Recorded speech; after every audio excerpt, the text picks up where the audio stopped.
Self-Love. Today with Janiece from Fabu Phit. I really think it's important to incorporate multiple ways to love ourselves in terms of our self-care. And I think that being holistic is important to that. So I was like, let's do some yoga. Started this program with the hopes to get women together to focus on health, fitness, and beauty. And I wanted to do it from a holistic standpoint.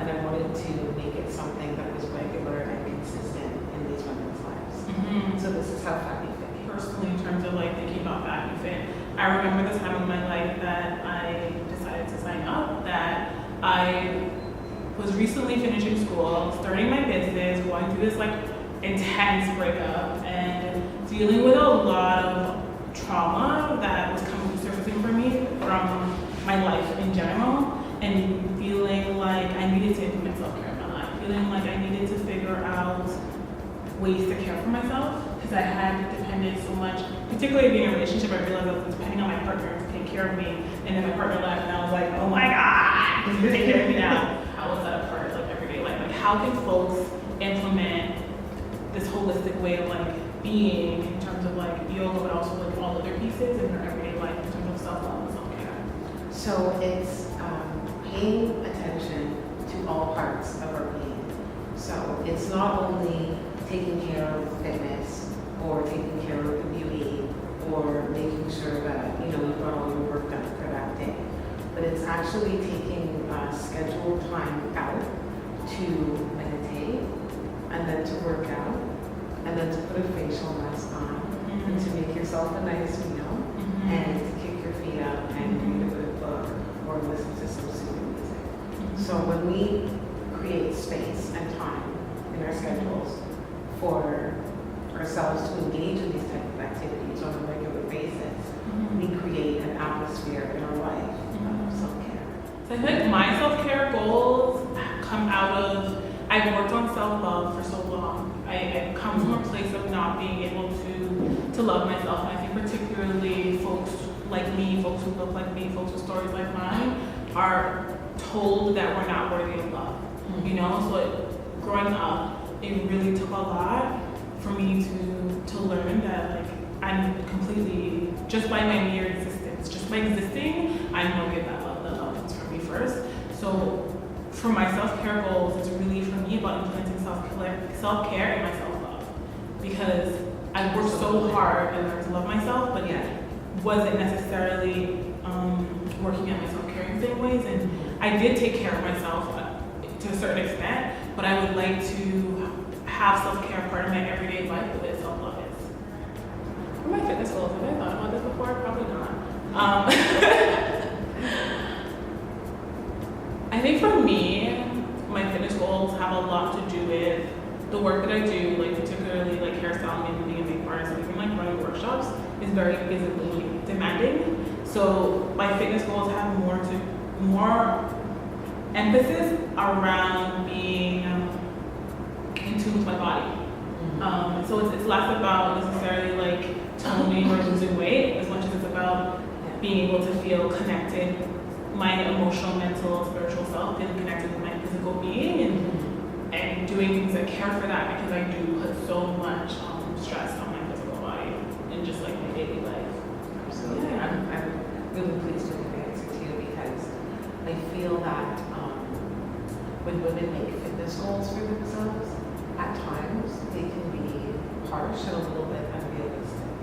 And I think that one of the things that I want women to come to terms with when they join Fabu Phit is that each woman's fitness goals and ideal body is going to be different, and that it's not necessarily in a person's best interest to kind of conform to perhaps mainstream ideas of what beauty is, but to really look at their body as it is now and just say, am I treating and giving my body the best that it needs, or giving it exactly what it needs? And I think that it's so much more important that we're healthy from the insides on that emotional, mental, and spiritual state, that radiates throughout our body. Fitness actually stands for positive, healthy initiatives and teamwork. Oh, I like that. So that's what it really means, I think, to be fit. So what I'm wondering is for folks who are like, I don't know what my self-care goals are, I don't know what my fitness goals are, I don't even know how to formulate that. Like, how did you go about like deciding what those goals are for you? How do you go about figuring out where to start? So for me, it's always about me trying to make space for myself and make space for me to find time to connect with the being that created me. I'm not too sure who this being is, but regardless of that, I really need to make time for that. And I want, I guess, the healthiness of that relationship to spill over into my overall health. So, a fitness goal that I have for myself is to always stay within my healthy weight. So, because I'm 5'2", and maybe that's like 140 pounds or something like that. So I try to make sure I stay within that weight so that I can be flexible enough to do all the different yoga positions that I like to do. Another self-care goal that I have for myself is to have my home organized. And I know it seems a little bit like, who cares if it was organized or not, but the connection between the state of our homes and the state of our minds is something that's been proven time and time again. So I think that we really need. It's like, it's okay to need those things, you know? I was telling you before, like for me, painting my nails, and I tell people around me, if my nails are consistently not painted for an extended period of time, it's time to check in because Tanya is not doing okay. Absolutely. And that's really important. And I can totally relate to that because part of the self-care routine for me that I do at home in my personal time is nail care. Like every single part of myself needs to be loved. From the outside to the inside. Yeah. From the hair to the eyebrows to the lashes, to the cheeks to the lips to the knees, to the body to the booty, the whole entire package. And we get into the mental state, what's going on in here. And then I think the most challenging for everybody is the relationships. People, I guess it's not primarily taught that relationships are at least, I would say, 50% of our self-care.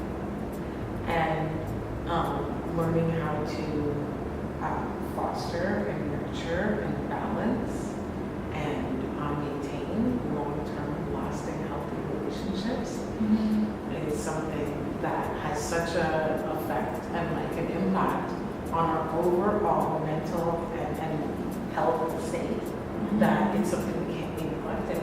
So when we're taking time for self-care, we should also take time within that to reflect on and analyze the relationships that are left.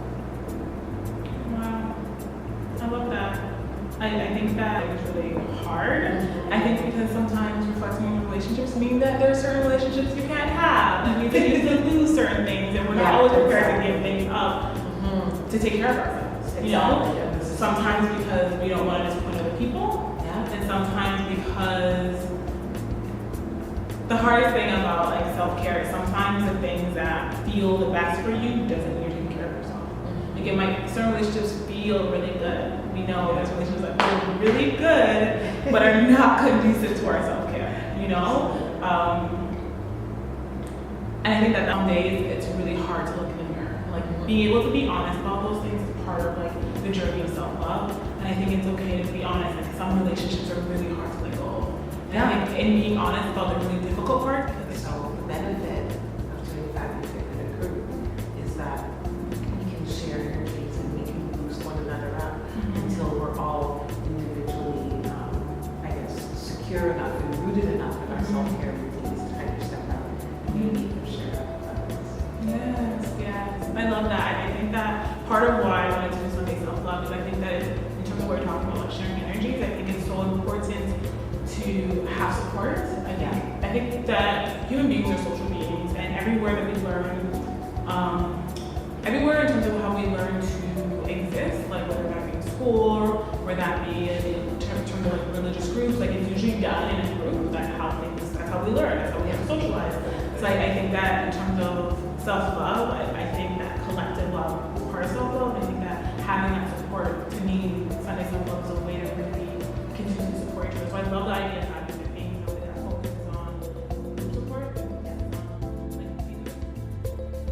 Head on over to part 2 of this video to see Janiece walk us through a Fabu Phit yoga session with all the moves. Get your mat out, we're about to do this.